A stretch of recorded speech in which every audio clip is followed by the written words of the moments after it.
Estamos de vuelta a 9:05 de la mañana en el matutino. Gracias a los que siguen comentando a través de YouTube. Recuerden que pueden conectarse por ahí con nosotros, escucharnos, vernos y muy pronto participar de concursos que tendremos por ahí. A través de la cuenta de X, el abogado Manuel Cabral publicó y leímos que la multa que hemos estado hablando en nuestros titulares, que supuestamente se impone o impone la Comisión Aeroportuaria, no tiene base legal y no tiene base contractual.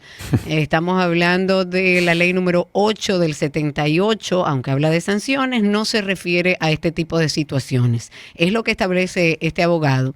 Su único fundamento sería una salida acordada entre las partes, que es lo que se presume que aconteció y lo que habla el abogado. Técnicamente, de no ser un procedimiento acordado, sería una especie de disputa. Pero para ampliar sobre esto, quisimos hablar con el abogado Manuel Cabral justamente para que nos dé un poco de contexto, porque a veces vemos situaciones que salen en grandes titulares y se queda en eso y la sociedad entiende que eso fue así, pero dentro de la base legal no procede. Manuel, buenos días, ¿cómo estás?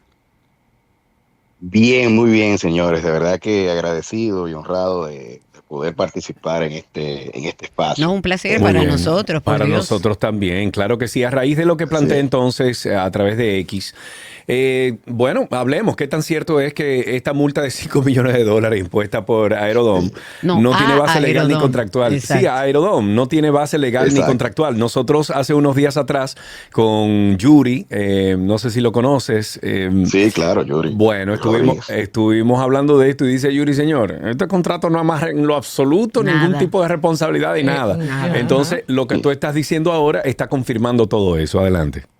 Sí. Mira, la verdad, Sergio, que cuando yo hago este pronunciamiento, en modo alguno, yo respaldo en este caso a la empresa.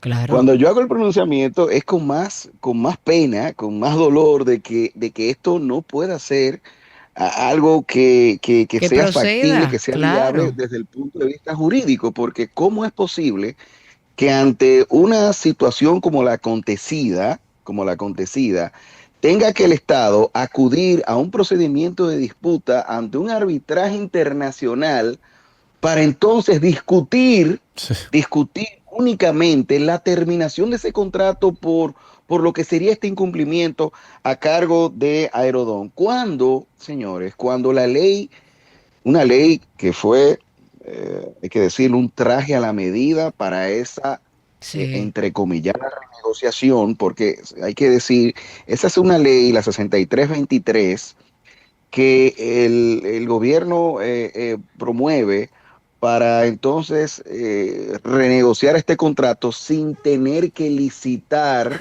Porque recuérdense que ese contrato de Aerodón, con todo y todo, fue producto de una licitación en 1998 que yo siempre destaco. El presidente del comité de observadores de esa licitación fue nada más y nada menos que Freddy Veras Goico. Ujú. Ujú. O sea, te podrán decir muchas cosas del contrato. También hay que entender ese contrato en su momento, el país, había un riesgo país grande, ¿no? En términos de lo que era la seguridad jurídica, etcétera. Pero no se justifica que en este momento la República Dominicana no pudiera hacer otra licitación cuando ese contrato incluso de Aerodón vencía en 7 años. Entonces ahora tienen 7 años más 30 años más, Qué rico. cuando la misma ley, cuando la misma ley que le da cobertura legal a esa renegociación, la 6323, dice que el plazo, la duración de esa renovación del contrato no podía superar el plazo original, que eran de 20 años. Entonces le ponen 30. Es una cosa Sí, una increíble. locura, una Pero locura. además, pero además, el artículo 12 de esa ley, esto está muy claro, señor. Eso está ahí en la ley, eso basta verlo. Ahí la ley establecía que para que un contrato renegociado pudiera ser válido, pudiera ser válido. Acuérdense que esa ley no se refiere específicamente a Aerodón. Lo que pasa es que es un traje a la medida porque prácticamente le falta decir que es la ley Aerodón. ¿Ok? Pero la ley establece entonces que como una condición de validez para que ese contrato sea válido, tenía que tener una serie de cláusulas ahí, incluyendo el tema del plazo, la duración, el tema del procedimiento de solución de disputas, pero también tenía que contemplar un capítulo vinculado a las multas e incumplimientos. Miren qué cosa esto. O sea, qué extraña coincidencia que precisamente ese capítulo, que era el destinado a resolver cosas como estas, porque ciertamente es discutible si tú le puedes quitar el contrato. Imagínense que no fuera Aerodón, que no fuera cualquier otro operador. Quitarle el contrato, bueno, por este tema del apagón. Es verdad que es grave, de hecho, porque Claro. pudo haber tenido consecuencias para la aeronavegabilidad y la aviación en términos generales. Sin embargo, bueno, la propia comisión, que es algo también que es discutible, llega a la conclusión de que, bueno, fíjense en la última parte del comunicado, dice que no hubo ningún riesgo para la navegación aérea, que esto, que lo otro, que la seguridad nunca estuvo comprometida. Yo no sé cómo en un informe preliminar. Eso, o sea, eso es una falta de responsabilidad decir todo eso, porque tú no sabes lo que tú estás comprometiendo, tú no sabes los retrasos, El tú no sabes la resultado. gente que tiene Exactamente. cosas importantes que hacer en este mundo.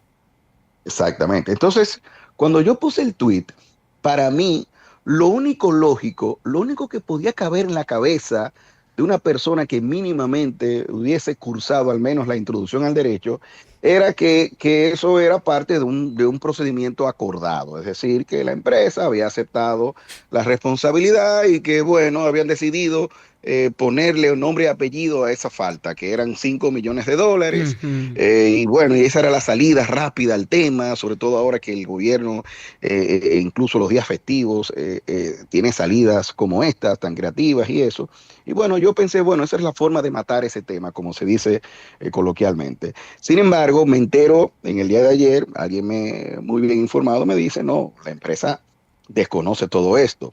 Entonces ahí el tema es más grave, porque entonces ahora el Estado ha cometido una falta Claro. frente al contrato que pudiera comprometer su responsabilidad y que pudiera comprometer algo que se llama el equilibrio económico financiero, porque todo este contrato está basado en un anexo que yo particularmente nunca lo he podido ver porque no es de fácil acceso, No, pero no, es el no, pero anexo sí, pero tú te estás refiriendo al contrato nuevo. Porque correcto, el correcto. mismo Sí, Yuri dijo que es el único contrato que no aparece públicamente, que uno no lo puede Y ver. que usted lo sí, pide y que correcto, pide pero yo los lo tengo cambios y y no se se los lo voy a dan. enviar. Ah, tú Por lo tienes, favor, mándalo por para yo favor. enviárselo a Claro, Yuri, claro, claro. yo se lo voy a enviar. Se lo voy a Dale, enviar. dale, Pero dale. el contrato tiene algo que se llama modelo financiero, que es una cosa impresionante. O sea, para que se entienda en pocas palabras, el concesionario no asume ningún riesgo. Ujú, Todos los riesgos los ujú, asume el Estado dominicano. ujú, Entonces, ujú. en materia de contratos de concesión, hay un principio que se llama el riesgo y ventura, que es muy conocido entre los administrativistas. Y es que el concesionario asume los riesgos de la ejecución del contrato, porque si no, ¿para qué el Estado tiene que Exacto. buscar un colaborador para eso? Eso es Claro. una Claro, cosa claro. que no tiene Absurda. sentido. Entonces, Sí. es verdad, y lo digo y lo reafirmo, es verdad, el contrato del 99 no puede ser el parámetro. Primero, el mismo gobierno dijo que ese había sido un contrato leonino. Sin embargo, todas las cláusulas que eran cuestionables de ese contrato del 99, no solo que se establecen y se dejan aquí, no, sino es que se magnifican incluso, porque aquí se quitan, por ejemplo, y esto es algo muy grave, eh, el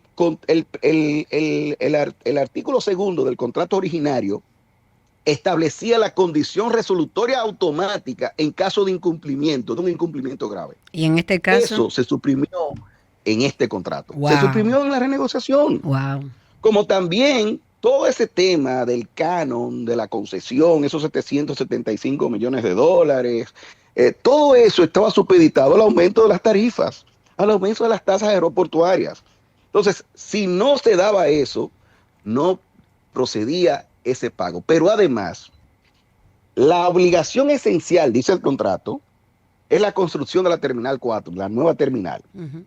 Una terminal que es la que justifica esta renegociación anticipada, porque supuestamente un operador de la experiencia de Vinci no podía prever que iba a haber un aumento inusitado, impresionante de flujo de pasajeros, que es por lo cual también yo le he llamado el pasajero sombra, porque se cuestionó mucho el peaje sombra, pero también aquí es lo mismo, se pone una proyección, ¿cómo se llama? Fija, mínima, que en este caso de flujo de pasajeros y de vuelo, que es la que le sirve de base al concesionario para asumir las inversiones, incluso con algo que es lo que se llaman los ingresos compartidos, que el Estado va a recibir un 10%, pero es única y exclusivamente si se cumplen esos parámetros. Pero bueno, decía yo que ese operador no podía prever, supuestamente,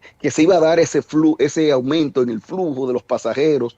Es una cosa, una mentira, porque no hay manera que un operador con la experiencia como ese no se iba a dar cuenta de una cosa como Pero esa. Eso es algo claro, absurdo, eso lógico. es algo absurdo. Pero una Pero, cosa, Manuel, como para ir concluyendo, porque tenemos otras cositas aquí y queremos como tener claro, esto básicamente el gobierno ha hecho, o esta comisión ha hecho un gran titular que no va a llegar a ningún lado porque ellos lo saben, porque a nivel contractual esto no procede. no procede. A mí me decía alguien que si esto era un huevo que había puesto el gobierno, yo le dije, no, esto es un cartón de huevo. Porque Exacto. aquí está esto primero, de esta multa, supuesta multa, pero también sale a relucir que ese procedimiento de multas e incumplimientos debió establecerse en ese contrato y no se estableció. Claro. Como también sale a relucir que ese contrato no debió tener 30 años de duración, sino que debió haber tenido 20, y que esa es otra causa de invalidez de ese contrato. Entonces ahora, ese problema que el gobierno supuestamente quiere tapar, ahora hace resurgir otros. Por eso que yo le llamo que no es un solo huevo, que es un cartón de Un huevos cartón que de se ha puesto aquí. huevos. Manuel, muchísimas gracias por darnos este espacio de tiempo para entender que eso es un gran titular y que eso no va a llegar a ningún lado. Gracias de verdad. Buen día. Ah, se nos fue.